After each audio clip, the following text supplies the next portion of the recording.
We got a brand new Diamond Team Epic done today. Got a brand new debut for, you guessed it, batting fifth in the lineup, Orlando Cepeda. Very excited to have his addition to the team. I don't have to have Matt Holliday with his horrible defense playing first base anymore. By no means is Orlando Cepeda that much better, but he is. I think I hit a lot better with him, and I'm gonna love having Matt Holliday coming off the bench because he is a great threat to have off the bench.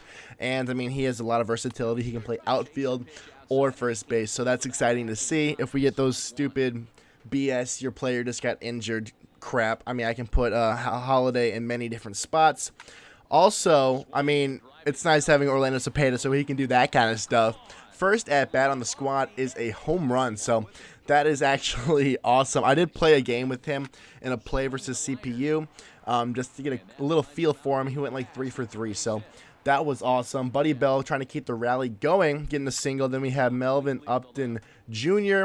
hitting this little dribbler, and he is just going to be called out at first. So last hope is good old CC Sabathia, and he's going to go ahead and, well, you guessed it, he's probably just going to get a little pop-up. So that's what happens there. We do have a 1-0 lead, courtesy of the brand new addition, Orlando Cepeda. Also, guys, next gameplay will actually have another brand new diamond. Go ahead and leave your comments below on your guesses. It should be kind of obvious. I don't know. There's one position that is a silver, and that position is no longer going to be a silver, if you know what I mean. He is an outfield position as well. There's a mission he had to do. Player spotlight. That's as specific as I'd like to be. But yeah, guys, so yeah, over those hints, you should be able to understand what I'm saying. Ian Kinsler with the little bloop fly ball. But something I did want to talk about this today was the fact that I am so freaking excited. So today's Tuesday when I'm recording this and hopefully uploading. And then on Wednesday, I have no finals. And then Thursday is my final for my freshman year of college. So Thursday afternoon, I will be heading home. And that means a lot more versatility coming to the channel. So for starters, I am going to, first or second day, build a brand new PC. So if you guys have any idea about how that's going to help me, it's going to help me a lot. My PC right now I built like 2-3 years ago, and it's really not too heavy duty. It was like a $400 build. Does great, has like decent processor. It's actually really not the best processor. It's an APU from AMD, so it's like a mix of graphics and processing. So it was cheaper though.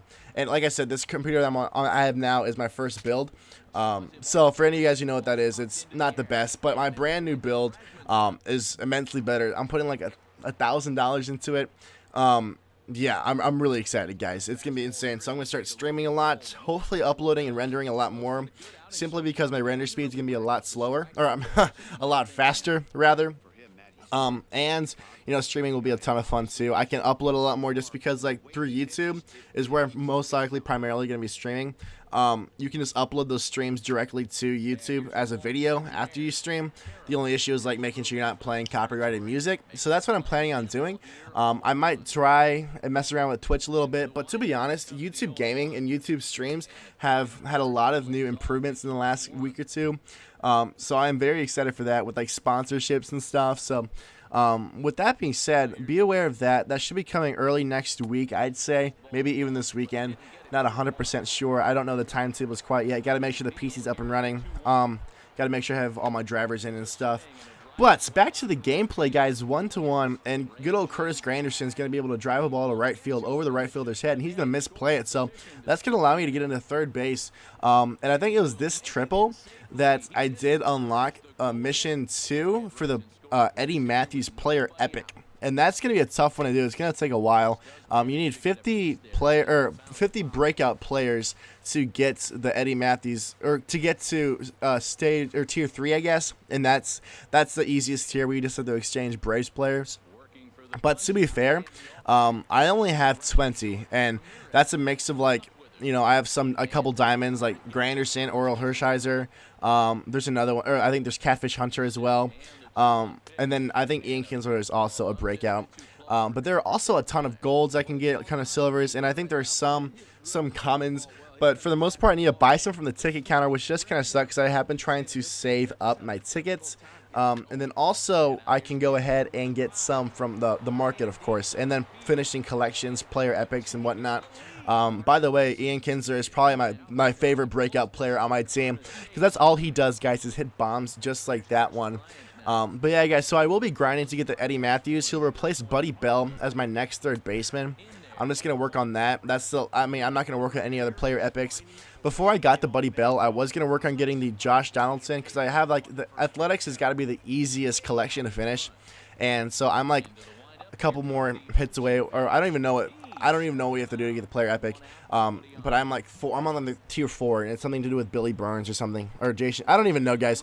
But yeah, so besides that, what I'm saying is that I was going to replace, or I was going to use Josh Donaldson at some point, but now that I have Buddy Bell, there's no point in doing it. So the next logical upgrade will either be like a live series Arenado or something, or just go straight for the Eddie Matthews, and that's what I'm planning on doing. So that's the end of the first game in this video. The next game is a little bit shorter. You guys will see why. But we have Catfish Hunter on the mound, and for the Doug Drabeck program, you have to have, I think it's 15 wins with breakout series starting pitchers and ranked seasons mode, so that's going to be tough. I think you also need 75 strikeouts. You guys will notice in the second part of the video, I did change to strike zone hitting, and let me tell you guys, my hitting has improved so much since then. I think I'm on like a 6-0 win streak, so that's awesome. Trying to push that to the championship series, at least. I have hit division series, but haven't been able to get past that. That would be nice to get championships here, even World Series, which, you know, that's probably few and far between, but we'll see. Ian Kinsler ripping the ball to left center field. It looks like his left fielder has a beat on it, but is not quite able to get there. So we're going to stroll into third base again for another triple. I feel like the last couple games I've gotten a ton of triples, even the games that I haven't recorded, and that's just so rare to me. Ken Griffey Jr. up next, and he is going to, you know, take a pitch in the dirt. Wanted to advance so much on that, but also didn't want to risk anything. I am, I think, 1 home run at this point away from getting the Diamonds Ken Griffey Jr. and a couple RBIs, and that's going to help a ton because, you know, he's getting an RBI singer right there. That's going to help for part of that player spotlight. And then very next player is Orlando Cepeda, who's going to rip a ball over the third baseman's head.